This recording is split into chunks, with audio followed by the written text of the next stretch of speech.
What's going on, guys, and welcome back to another edition of From Quitters to Winners. All right, so I got a little bit of homework for teachers. Oh, Cameron, you always have us doing extra work. Yes, I get it. But here's the thing. I know you can do it because you're a phenomenal teacher. You gonna change the lives of so many different students. But and I just want you to have the tools to be able to be at your best. But here's the thing. Before we get into that, we got to talk a little bit because there's a little bit of a disconnect, right? Because you probably already, the school year already probably started, and you are probably already identified who your problem kids are going to be. You can already see them in your mind. You can already see them in your classroom. It's only a few days into the school year, and you already know okay, this is probably going to be the one. This is the practical clown. This is the class clown. This is the one who wants attention. This is the one. This is the comedian. This is the one who's going to come in late. You've already identified who that is, right? But here's the thing that I need you to understand is that they are that way because of a reason. Cameron, you about the therapist. I'm not. Listen, finding out the deep, intricate background, the traumatic history, that's my job. That's my job as a therapist. But here's what I want to pitch to you. Because if you can find out what motivates them, then you can find out what's driving the behavior. And once you find out what motivates them, you can potentially intervene with your own behaviors, with your own patterns. Let me give you an example. I had a client who caused a couple issues for, his school system. But one of the things that his teachers didn't really recognize or understand is that and they wouldn't know this, one, his father passed away when he was very young because of cancer. His mom, because of circumstances, doesn't raise him. So his grandmother raises him. And grandmother's friend, aka his grandfather, really helps in the raising of him, gives him activities to do, and lets the young man come work in his mechanic shop, work on cars, helps him with a couple jobs. You see where I'm going with this? So guess what he wants to be when he graduates high school? In auto mechanic. Exact. You already know the game. So guess what that means? He don't want to go to college. Hello. That means when he's sitting in your science class, when he's sitting in your history class, when he's sitting in your algebra class, he ain't paying no kind of attention because he's saying, I don't need this. He said, I can just graduate with a little C+, maybe even a D+, as long as I get my degree, and then I can go to a technical college and, just work on mechanics.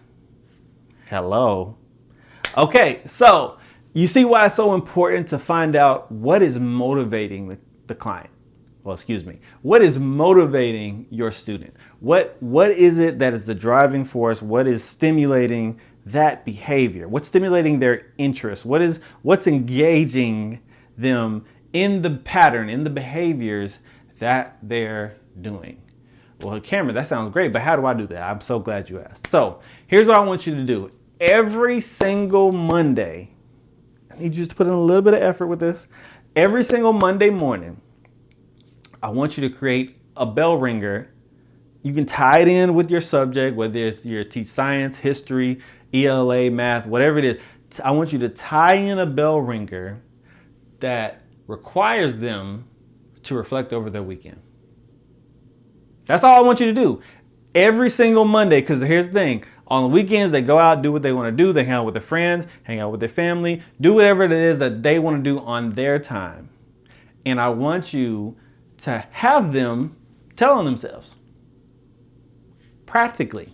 Because what you're going to notice is because if you do this consistently every Monday, obviously, make it fun, make it engaging, use AI for good. But what you're going to see is a pattern of behavior. And you're going to see, oh, you hang out with the same person. Oh, you like going to hoop. Oh, you like doing this. Okay, let me ask you about that. Let me see what's going on here. Let me maybe, okay, you hung out with your dad this week, you hung out with your mom this week, and the interactions, the behaviors, they're a little bit different. What's going on here?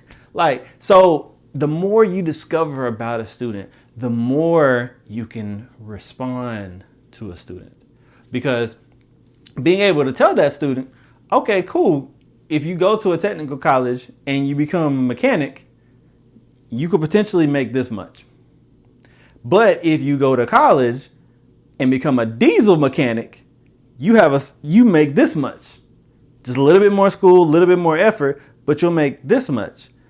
Or if you can learn how to start your own business, maybe go major entrepreneurship, go in the summertime, then maybe you can make this much.